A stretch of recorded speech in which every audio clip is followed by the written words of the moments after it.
Bom, o começo da rádio, a ideia foi do DJ Nonô. Ele tinha uma equipe de som chamada Space Lab e ele fazia bailes nas comunidades aqui de periferia e ajudava o pessoal do Grêmio Estudantil da Escola Estadual Professor Cândido Mota Filho a montar uma rádio na hora do recreio, né? Eles levavam as músicas e ajudavam os meninos na programação. E aí, conversando com o Grêmio Estudantil da escola, eles tiveram a ideia de montar uma rádio, por causa da rádio de Queimados, que já existia no estado do Rio, e assim eles falaram que era uma experiência boa, então todo mundo começou a interessar. E aí passaram nas casas das pessoas aqui do bairro, perguntando o que eles achavam de montar uma rádio comunitária aqui no Santa Cândida. Aí alguns moradores acharam engraçado, porque não acreditavam.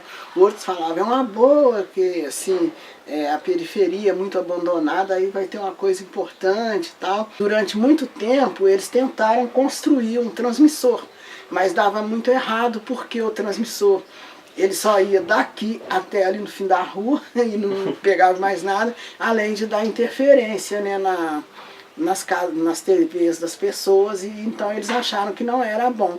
E aí começou a luta para comprar um transmissor, né, um transmissor confiável, e aí o meu irmão tinha um carro, vendeu, a Igreja da Glória ajudou, né, assim, as pessoas da comunidade que puderam, contribuíram, aí foi comprado o transmissor e a rádio entrou no ar no dia 19 de junho de 1997. A equipe que criou a rádio percebeu que deu certo e tal, foi feita uma reunião para saber como que seria a programação, quem iria fazer a programação, tudo. Então, assim, todo mundo, cada um que estava na reunião, que tinha interesse, falou, eu quero fazer programa de sertanejo, eu quero fazer de samba, eu quero fazer da igreja, eu quero fazer de rock, quero fazer de blues, e foi por aí montando a programação da rádio. E assim, nós chegamos a ter 34 programas diferentes. Está começando agora a Voz do Morro, testemunho ocular da história, na 90,7 Mega FM.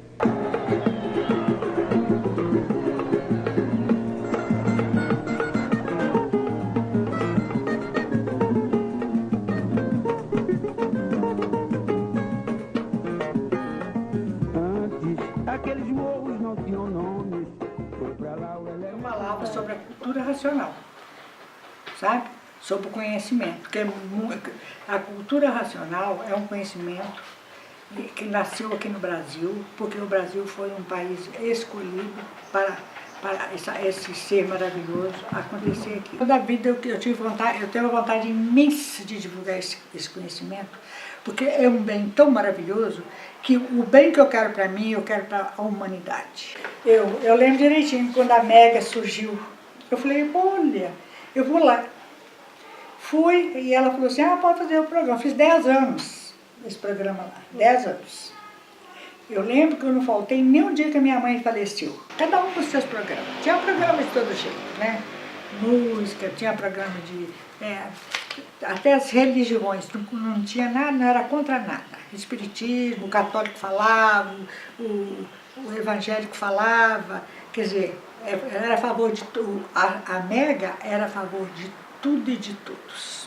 Aí uma coisa que eu achei bacana é que foi criado lá nesse dia da reunião, que o pessoal topou e aceitou e definiu os programas, os objetivos da rádio, que era ser ponte para a fraternidade, né, para informar, formar e levar consciência aos moradores. Que as pessoas que criaram a rádio achavam que ela não teria que dar nenhuma direção ideológica para ninguém, que ia ter tudo e quem ouvisse definisse o que queria, a escolha seria das pessoas, dos ouvintes. Eu tive um projeto de extensão cadastrado na UFJF, que era um programa de rádio feminista semanal veiculado na Rádio Mega FM, a comunitária de verdade. A Mega, ela foi uma experiência maravilhosa, certamente, tanto para mim como para as alunas que trabalhavam comigo nesse projeto de rádio jornal feminista, como também certamente para as pessoas que participaram intensamente junto à rádio, aquelas e aqueles que eram ouvintes da Rádio Meg FM, enfim, falava de questões do bairro, de questões da cidade e também de questões do estado, do Brasil e do mundo, porém com uma série de referências e interpretação que diferenciavam daquilo que a gente vê comumente na mídia massiva, que não atende as pessoas das classes populares, não atende as minorias sociais. Começa agora o programa de mulher, com a apresentação de Drica Cândido e Cláudia Lani. As manchetes de hoje são: o comitê vai acompanhar o cumprimento das metas definido pelo Plano Nacional de Políticas para Mulheres. Ouça agora o comentário de Cláudia Lani.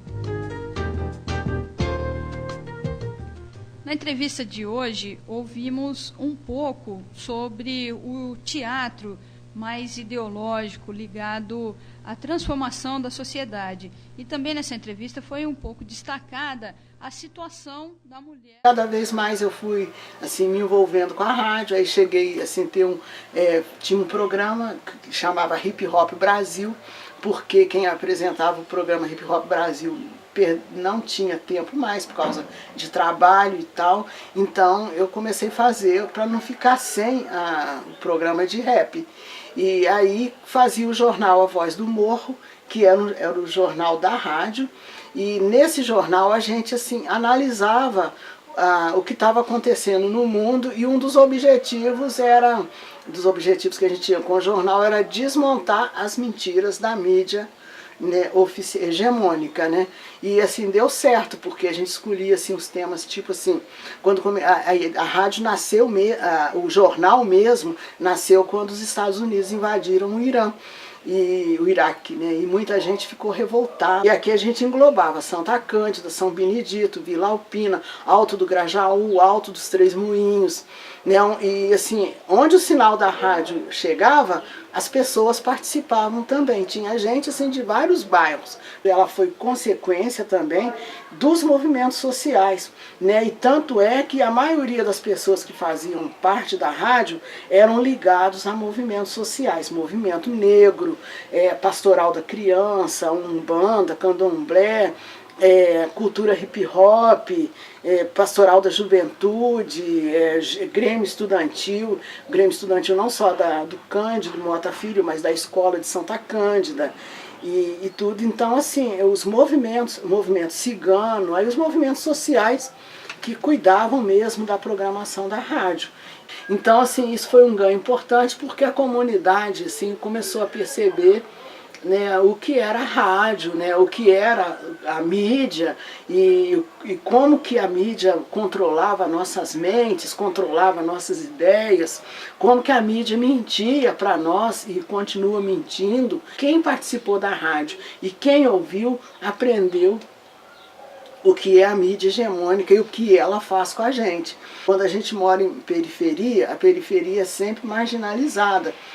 As pessoas do asfalto, elas têm uma ideia muito negativa de quem mora na periferia, né? E o Frantz Fanon, que foi um livro que o coletivo estudou, confirma isso, que ele fala que existe uma cidade branca e uma cidade negra. A cidade branca tem um profundo desprezo pela cidade negra, que são as periferias, que é o entorno das cidades, né? A periferia é o quarto de despejo da cidade. Então assim, a gente tinha esse sentimento assim de baixa estima em relação à comunidade, não só aqui, mas as periferias, o lugar que a gente mora. Aí com a rádio, assim, essa autoestima cresceu, porque a gente já tinha uma coisa que todo mundo conhecia. Foi uma pena, assim, que a gente não conseguiu prosseguir, porque não conseguiu a concessão, porque a concessão era uma coisa política, e assim, na época do Fernando Henrique foi entregue aos amigos, aos parceiros, né? Até que veio a Anatel, fechou, processou e aí a gente percebeu que a gente não tínhamos condição mais, né, assim, que a gente ia funcionar de uma maneira muito precária, porque as pessoas elas tinham medo, né, assim, de responder processo, porque a gente respondeu o processo e foi condenado, nós fomos condenados. E assim foi a história da rádio, a gente fechou, o pessoal ficou muito chateado, e a gente continuou o movimento através da cultura hip hop. Porque assim, o Eduardo Facção Central, que é um rapper que a gente escuta muito, ele falava nos raps dele que o rap é a CNN do morro, porque aquilo que a mídia não fala, o rap fala. Então quem escuta rap sabe direitinho o que está rolando na comunidade, o que está rolando no país, o que estão fazendo com os pobres do país. Né? Então assim, a gente falou, é isso mesmo, vamos continuar na cultura hip hop, levando a nossa mensagem. Continuamos com o Agosto Negro, que começou em 2003 na Rádio Mega, e estamos até hoje. E aí criamos o coletivo Voz da Rua, e o Voz da Rua continua levando a voz que era da Mega. Hoje em dia, quem leva a nossa voz é o Islã de Perif, são os meninos do Islã, os poetas do Islã, que também é um evento que acontece dentro do coletivo Voz da Rua. Então assim, a gente vai encontrando formas assim de continuar levando uma mensagem para as pessoas, né? Nós não paramos, né? A gente continua. Então, e assim, tem muita coisa, uma pesquisa que a gente fez com os moradores aqui do bairro, né? E assim, para haver uma discussão, houve uma discussão aqui na rádio, e para poder fortalecer essa discussão a gente fez essa pesquisa. E aqui foi uma radionovela que a gente fez, né? Do Zé do Caixão. Muito interessante. Aí nós lemos o quadrinho e a gente tirou assim uma ideia assim geral, porque tinha que fazer uma coisa pequena de 10 minutos, né? Uma das histórias que a gente escolheu aqui foi a história da Clemência, né? A história do diabo, tinha de tudo aqui. E aqui são as fitas com a programação da rádio. Assim, a gente gravava assim, os programas que a gente achava que podia dar controvérsia, qualquer coisa assim. Então, assim, tem muitas fitas mesmo.